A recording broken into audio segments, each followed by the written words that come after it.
Guys, welcome back to this channel, and today I am reviewing Spider-Man Into the Spider-Verse, the great 2018 movie that probably should have been nominated for Best Picture over Black Panther, but objections aside, I think this is a great movie, and not much to say, but we can get into the review. First thing, I'm seeing No Way Home again in a couple days, hopefully, and gonna love it, enjoy it, and that's about it.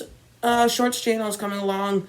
And so let's get started. Starting off what this movie's about. This movie's about this kid named Miles Morales who meets Peter Parker, who is in a new school, and then fast forward, and then he doesn't like it. He's trying to quit the school, and then he has this uncle that he has a huge connection with, and they go do something. He gets bitten by a spider. Different scenario than in the Tobey Maguire and Andrew Garfield movies. And then after that, a couple days later, he goes back over there and then into this like tunnel area sort of where he sees Peter Parker / Spider-Man fighting this giant Green Goblin.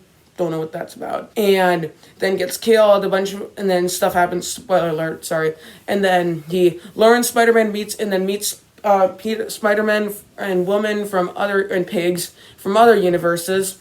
They come in, train him a bit, and then they're trying to stop Kingpin from this collider thing that might bring universes together. Now you have the good. So I have the good overall. When it comes to this movie, I think this takes like this really wacky and weird Spider-Man story and makes it like really nice. I really have a lot of fun with this movie. It's not the most rewatchable, but I think I have fun. I have fun with the story, and sometimes I notice when Marvel does a lot of animated stuff, it comes off a little odd and a little out of place. Big Hero 6, I kind of felt that way a little bit.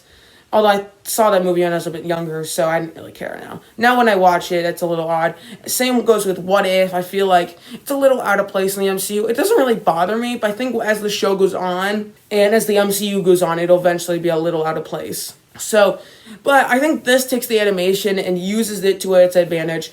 It like looks like a comic book come to life, and that's essentially what this movie is, and that's kind of why I love it. It's a very entertaining movie. It's a very compelling story involving Miles becoming Spider-Man, accepting this new role or job, and him learning the risks of it, and him learning to be Spider-Man. I think all of that's great. Seeing this Peter B. Parker character, which is a better way, I think this came at first, but this is a much better way of doing the Thor Bowski storyline, because that in Endgame, they sort of played for laughs, but here, they actually use it to its advantage, and shows that this character is broken after his and MJ's divorce. Some of the stand out to me was probably Spider-Man Noir, played by Nicolas Cage. A lot of the other ones are fun. Peter Parker, Penny Parker, and Gwen Stacy. I thought all of those characters were great. Seeing all of this was a lot of fun. And overall, this movie just brings a comic book to life. And I think that's why I really like it. So I think the villains are great, especially Prowler is probably my favorite one there.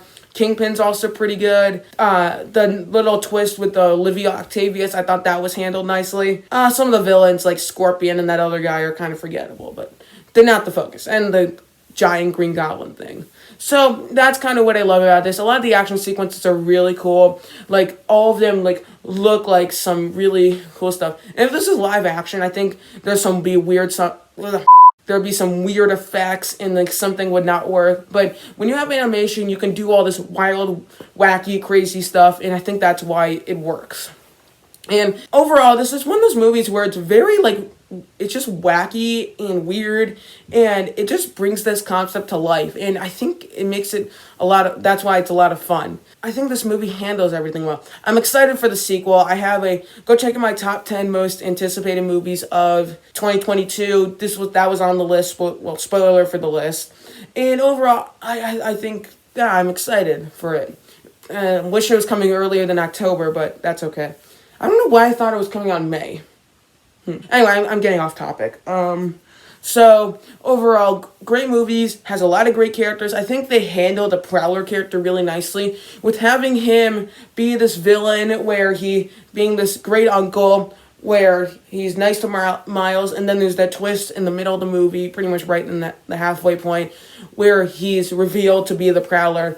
And then that little sequence at the house where Miles takes his mask off, and then Prowler sees it, or his uncle sees it, and I thought that was a great scene. Some pulls out the right emotions, and it makes his character, like, he's not like Kingpin, where he is so devoid of humanity, and he actually has a human heart. Not a good way to put it, but still. And I think that made this character so much better. And I think the Olivia Octavius being this Earth's Doc Ock, I thought she was still good. I don't think she was that good because she didn't have much screen time, but I think she worked. Kingpin having this pretty simple little, not really character arc, but simple motivation, I think worked for me. I don't know. I don't love the look of Kingpin. I think it's a little bulky having like to do this. I think it looks a little odd, especially in some of the fight scenes, but it doesn't bother me all that much. It looks a little silly, but whatever. And overall, I think that villain worked, and it just uses some of the animation to its advantage. I think making this little Peter Porker, which I don't think that would ever work in live action, but it works here, and seeing all of this come to life is just great. I'm going on, but overall, I wonder what it would have been like to see this movie in theaters, because I never did, and I think that little Stan Lee cameo worked for me, and overall, I think this movie's a lot of great to it. I have a couple minor flaws. Mixed stuff. The main thing I really want to talk about here is I find this movie to be not the most rewatchable. I did watch it. I've watched it only like 4 times. I think I watched it when I was a bit younger. Watched it again when I was binging through the Spider-Man movies. I think I've definitely watched it again since then. And then I watched it twice, because once on the airplane, once because I wanted to make this review and I wanted to rewatch it before I did so.